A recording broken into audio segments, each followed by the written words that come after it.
Welcome to the Wellness for Women show, where we talk about life, weight loss and everything in between.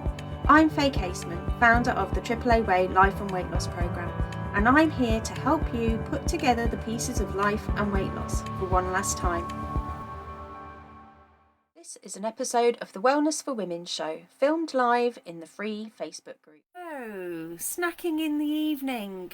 So for some of you, it might seem like a hard habit to break. It's perhaps something that you've always done, or you just feel like you don't have the willpower or strength to stop it. If you're working on weight loss, you've perhaps already identified that this could be one of the biggest saboteurs to your weight loss efforts. But there is hope, ladies, and that is why I'm here. I am going to look to try and share some tips for you tonight, and which when worked on will leave you hopefully not feeling restricted but powerful and in control. So these might be some surprising tips, so give me a thumbs up if you are ready to hear it. Perfect. So if we are only just meeting, I am Faye Casement. I am a life and weight loss coach. I have lost over 70 pounds now for good, without counting any points, any calories, or taking part in fad diets or eliminating foods. I am now helping others to do the same with my coaching membership, the AAA Way, where I can help you design your life and your weight loss your way. So that is me for anybody who is new to the group, because we've had a number of new group members this week, so it is awesome to have you with us. Give me a hashtag live or a hashtag replay, just so that I know, A, that you're catching this, that it's showing up in your algorithms, and also how you are catching it, so I can look back on it later. That would be really, really helpful. And even if you're watching on the replay as well, just still look to add comments into the chats. That's really, really helpful to see how the content's landing with people, because I ultimately want this to be helpful to you. So without further ado, we are going to talk about evening snacking, having a little snackette, or as one of my ladies who I coach at the minute talking about, having a little cheeky cheese sandwich sometimes after a busy day. So what I would like to do though first is to define what I would classify as evening snacking. So for me, what I'm talking about this evening is snacking when you are not physically in need of food. So again, if you are new to listening to me, what I advocate is tuning into your body signals. So my first message to you is that if you are genuinely physically hungry, eat. Hey Anna, thanks for joining. I do not advocate starving yourself or restricting your body. It is not sustainable at the end of the day. And so if you are hungry, that is your body calling you on the phone, telling you it needs something. So, make sure that you do eat if you are hungry. If you are working on weight loss, my method is that I encourage you to just get really clear on what is going on in your life, mind, body and soul. This in turn allows you to move away from restrictive, what can be sometimes boring and complicated diets, to eating more naturally and in tune with your natural hunger cues. Hey Karen, thanks for joining. Look, I've got more people here already. This was an excellent idea, moving the time. This is fantastic. I've got people to actually chat with. And then if you combine that with life and weight loss coaching, then as far as I'm concerned, you have a power combo like no other. So ladies who are here watching live, give me a hashtag me in the chat if you are an evening snacker. Or as my notes actually say here, rather awkward, are you an evening slacker? I thought I changed that. I must change that before I put this in the blog. So yeah, leave me a hashtag me if you have been known to have some snacks in the evening when you are perhaps not exactly hungry for them. Okay. So what I would like to first say is for everybody to witness each other. You know, at the end of the day, you are not alone. Yeah, I've already snacked before the webinar. So yeah, see, I'm coming in at you at the hour, at the witching hour, as sometimes we'll call it, you know, but ultimately you are not the unicorn here. It is a really common issue that I've seen in weight loss and for a number of people working on their weight loss, and I've seen people struggling with this, and sometimes it's one of the last dominoes that has to fall in the process. Sometimes it's the first one that you'll try and tackle. So tell me in the chat, why do you eat in the evening? Let's see what comes through on the chat. Or see maybe whether some of these resonate with you, because I came up with quite a few reasons as to why people can eat in the evening that is not to do with actually being hungry. So you could be tired after a busy day at work. You maybe can't be asked to make your dinner or cook the meal that you'd got planned. You didn't want the planned dinner. It's available. Maybe you're bored. Maybe it's what you've always done in front of the TV. Maybe you felt like you needed a little energy boost. Yeah, we've got an entry here of feeling tired and overwhelmed. Yeah, absolutely. That's all reasons for sometimes for evening snacking. Some reason I think dinner isn't finished until something sweet has gone into my mouth. Yeah, that's also an interesting reason for why you could be eating when you're not hungry. Did I say what do you usually do in front of the TV? You might need an energy boost. It might be that it's winter, it's cold and dark, and you're wanting some comfort food. You could be numbing out from the day. Your kids have left food lying around. Your partner's left food lying around. You could simply want it, or you're just in a need to relax. So those were some of the things that I came up with. So I think I'd got 14 reasons there. That, you know, for possible eating in the evening that aren't actually to do with what your body physically needs. So and again, what you might find is that one day it's one thing, one day it's another thing, you know, so it may even be that you could tick a fair few off of those as something that's come up for you at some point in time. So thank you for that, and letting me know what comes up for you, and likewise anybody watching on replay, still just leave those messages, and it's really interesting to see, and like I say, for everybody to kind of share what it is that they work on. So for those who don't know me and who haven't heard this before, I think of us like a laptop. You know, we charge up overnight and then you take the power cord out in the morning, and throughout the day you're gradually losing battery power from, you know, all the, you know, like living that you're doing throughout the day. And it doesn't really matter what you're doing, whether you are working, you're looking after your kids, your housework, hell, you could even be running a marathon for all I know. But even if you're sitting on your backside, you're breathing, thinking and feeling, and this all takes energy from your mind and body. So it's no wonder really that you get to the evening and you feel absolutely knackered and you've gone into power save mode, or even worse, you're at the point where you've got that blue screen of death, you know, where you just can't go past go on a laptop. So is it really surprising that when you're presented with a little tasty snackette that you're not going to want to eat it to numb out, or to feel relief, or to get some energy, or to feel happier? And is it really surprising in that moment, if left to your own devices, you'll not be in control enough to make a decision that's going to serve your weight loss? And is it really surprising that you aren't going to say, fuck it, I'll start again tomorrow? But what then? What then? What happens? You let me know in the chat what comes up for you. But for a number of ladies working on weight loss, guilt comes in. Shame that you've eaten the snackette. Anger. You're angry with yourself because you feel like you've dropped the ball, you've gone off track. Could be a bit of resentment that comes up, either for the situation that you find yourself in, or if it was a partner or child that somehow enticed you to the snackette, you might feel a little bit of resentment. But overall, chances are there's at least going to be some kind of judgment in there. And the result, you're still just as bloody tired as you started. So it's ultimately then something that could knock into your mood. It could knock into your ability to sleep.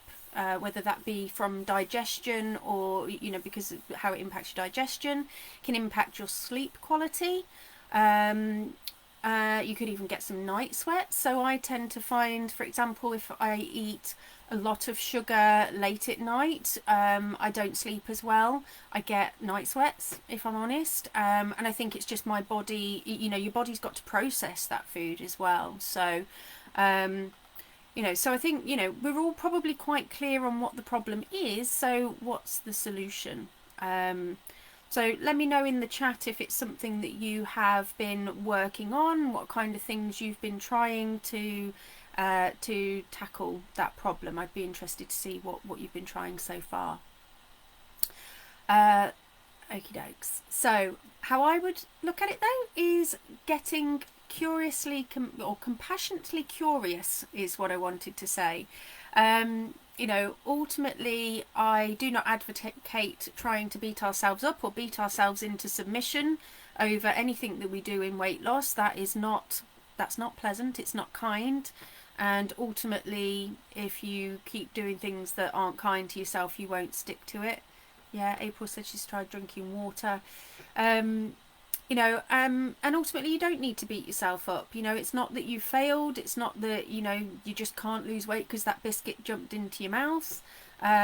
It's just something that has happened and it's something to learn from. So key here is to treat yourself with love and compassion. Something ultimately led to that moment. Something led to you having, you know, making the choice to eat at that point in time. So what do I advocate? Well, of course, I'm going to advocate my AAA way. So again, your first step is that you are going to gather awareness. So what's happened in your day leading up to that point in time? How are you feeling? What kind of thoughts have you had throughout the day? Have you had a busy day at work? Have you had a run-in with the partner? Have the kids been driving you mad? You know? That's all something to have a look at, because this could all be contributing into your evening eating. What's happening in the moment. So again, getting curious about what's actually happening. Is it that you always are eating in front of your favourite soap, or, you know, your partner likes a snack in the evening and therefore, you know, it's just become a habit that you're following suit? What are you thinking and feeling? So again, are you preoccupied about work? Are you thinking about what you need to do tomorrow? Are you feeling, like was suggested in the chat, that you're tired and you're overwhelmed? You know, and ultimately, what are you telling yourself? What's going on around you? Who are you with? Yeah, and then we've got some suggestions coming in as well in terms of like possibly eating fat-free yogurt with fruit and sweet freedom syrup to curb the sweet tooth if I'm feeling, fill me up if I'm feeling peckish. So yeah, so the various solutions that you can obviously try and work through. So all of this though, gathering the data and seeing what comes up for you and what's going on in and around the situation, is really valuable data. The more you understand yourself, the more you understand the situation that you've got going on, the better you can get into problem solving and finding a way forward that serves you and your weight loss. And again, what I would encourage you to do, and what I advocate for anybody who's not catched it before, is that I would try not to just focus on the what. A lot of diets and mainstream dieting, it's all about the what. It's about the calories, it's about the points, it's about the macros, whatever it might be. Whereas actually for lasting weight loss, you need all the W's. So you need the when, you need the why, you need the how, and you need the who's. So yes, you can swap out your biscuits for carrot sticks, and yes, you could try and willpower through it, but what is that actually solving in reality? You just sometimes just living to fight another day. And I'm a lover, not a fighter, other than trying to fight for each and every one of you to ditch the beat downs and to find lasting weight loss, if that's what you're trying to do. So once you gather your awareness, you're going to step into action, and then we work on being accountable to ourselves and with the support of others. So so let me move on to some advice tips that I would give. So it'd be interesting to see if these are what you're expecting. So my first tip is to learn more about eating with your body needs. So again, many dieters I will see, for example, they save up their calories and points for the evening, for the witching hour. But if you're not physically hungry, then that is still technically overeating and will ultimately lead to impacting in your weight loss progress if you're not careful. So I will often say, you know, just because you can doesn't necessarily mean that you should. Not that I encourage shoulding on yourself, but certainly that is quite a common thing that people will, when they're doing those other kinds of diets, they will save up their calories and points because they're in their allowance. They then give themselves allowance effectively to eat even when their body's not in need of food. So listening to your body's natural hunger cues and eating when you're genuinely physically hungry. And if you're not hungry and you're going to eat, then that is where you need to bear in mind that you are actually emotionally eating. And that's when you need to look to getting in to solve what emotion is it that you are eating for, which I'll come on to a bit because that can be for a variety of reasons. So it can take a little while to get in tune with your body, but it is 110% a more sustainable way to lose weight and maintain your health over the long term. And it's something that you carry with you at the end of the day because it's all innate in your body and mind. And so, let's say, it's getting in tune with your body means that you can really start to figure out what's going on. But as I said earlier, if you are physically in need of food, then do that. But if you would still prefer not to eat for some reason, because again, sometimes people do notice issues with digestion or sleep, then obviously that again is still part of listening to your body. As long as you're not feeling deprived or restricted and you're doing something from a position of love, then that's also fine. Okay, so let me know how that one lands and whether you feel that you're in tune with your actual physical body needs.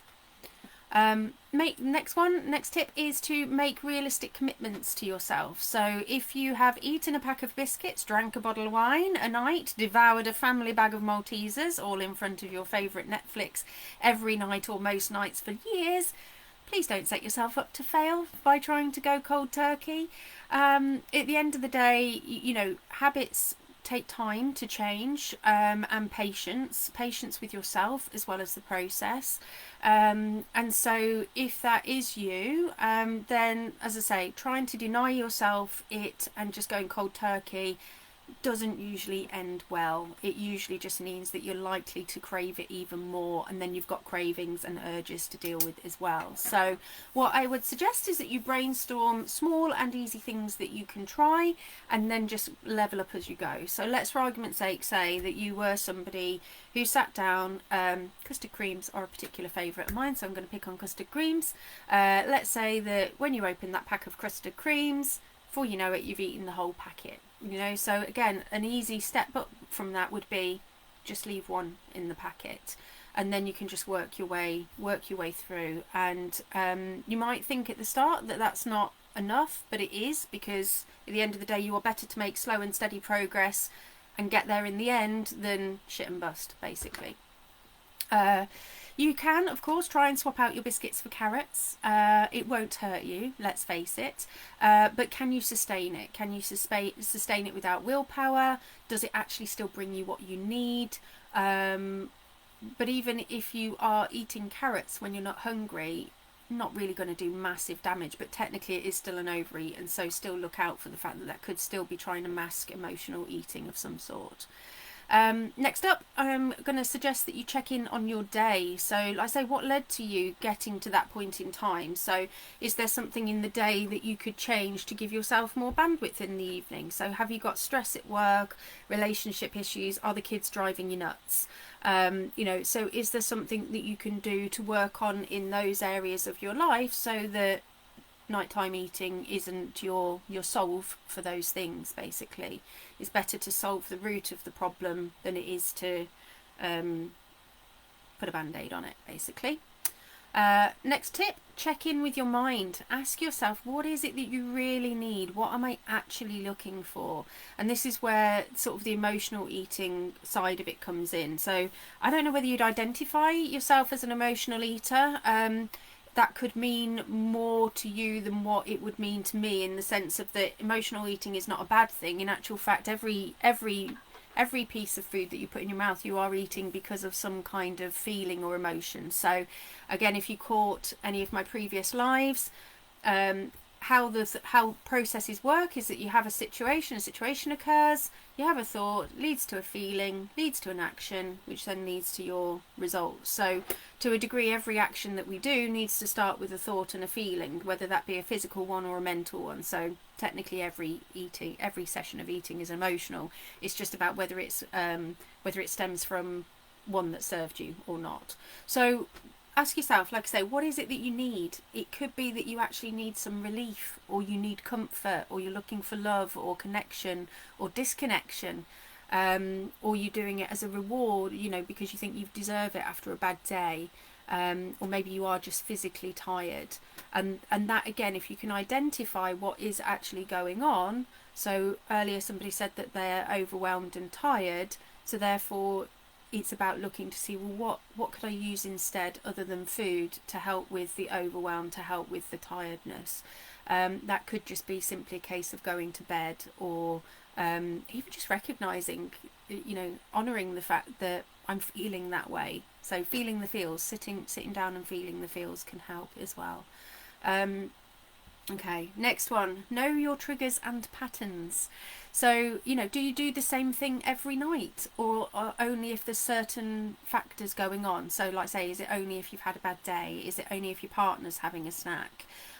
Is it only if a particular Netflix show is on, like I said earlier?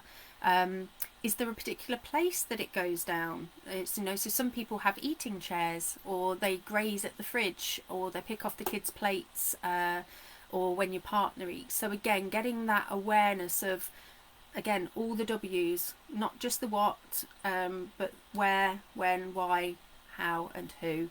And then once you have gathered all of that juicy awareness, that's when you can start to go in to looking to make some lasting changes. But I say, doing them really super easy and super doable. So those were my tips for this evening. I hope you like the lights, by the way, because it was super dark and it was evening time. I was just like, I'm going to switch all the lights off and put my pretty lights on. I might do a different colour a week just to brighten up the evening. So anyway, let me know what that sparks for you. That is it. So in summary, if you are genuinely hungry and can't wait until your next meal, unless you are choosing not to out of a position of love and body need because there's something about that particular overeat at that time that doesn't sit with you. Yeah, so food being out on the counter, yeah, that can be a trigger. I mean, me personally, yes, it is some of the times, but not a lot of the times. But so some of the things that you could do if you've got food out on the counter is there somewhere else you can put it, or looking to actually work on not building. I said this the other day to somebody else, and it perhaps sounds a bit extreme, and of course I'm not a qualified person to say it, but it's a bit like exposure therapy, in the sense of that obviously it's can you desensitize yourself to it as well. So that would be the long game, but obviously a short-term fix would be moving it off of the counter, for example, or putting it in containers so it's not so easily accessible. If you've read Atomic Habits by James Clear, it's all about trying to make things easier that you want to promote and making things that you don't want to happen harder. So if it's a case of you wanting to go to the gym, make sure that your gym clothes are out and your shoelaces are untied. If it's a case of that you want to walk a bit more, again, you park further away in your car. Whereas if it's something that you don't want to keep doing, the harder you make it, the less likely you're going to want to do it, because that's human nature. So just a little tip there. So in summary, if you're genuinely hungry, eat. It's not about the food or the what. It's important to look at the why, when, how and who, as well as what's going on before, during and after. Knowing yourself well and figuring out small shifts from there would be good. Being compassionately curious, so trying not to add judgment on, at the end of the day, what's happened has happened, but try and fail forward, as I've said in previous lives, and looking to try and just keep changing over time. Somebody said longest game is training kids to put things back in the cupboards. Yes, there is also that. Or again, depending on when the kids are leaving said stuff out, is there a way that you go around and tidy up after them before the witching hour? Or you avoid the kitchen? I think, again, just there is a power in having the awareness, really, in the sense that I know, so again, on my weight loss journey, I know that if I am particularly tired and I go near the fridge and I stare at it for too long, there is likely to be some snacking. But I can catch myself doing it now because I've become so aware of what I do that I will recognise it, and I just, and if I leave the area, because the kitchen's where it goes down, and just go and sit for a while, because it technically only takes 90 seconds for an urge to pass if you let it pass, if you just sit with it, then I don't then go back for the snack. It's just finding the break point to move away, and of course we can get on with that and talk about that more in coaching if we need to. So be curiously, compassionately curious with yourself. Look to try and find a solution, and that's the biggest thing that I advocate, is just trying to find a way, whatever it is that you've got going on for you, just keep going, just keep trying to find the solves, and eventually it all falls into place, and ultimately that is what I have done. So if you need any help with any of this, of course, you could consider, shameless plug, joining the AAA Way membership. I have added another coaching session in there this week, so we now have coaching sessions on a Sunday and a Thursday, as well as access to written connection through the Facebook group for any of these kind of things. This is kind of what we do. I also offer one-to-one coaching, and so I would love to ultimately help you figure out your life and weight loss, should you so wish. Other than that, that is me. Thanks for listening, and don't forget, if you want to boost your life and weight loss the AAA way, check out the relevant links for today's show in the description. Speak soon.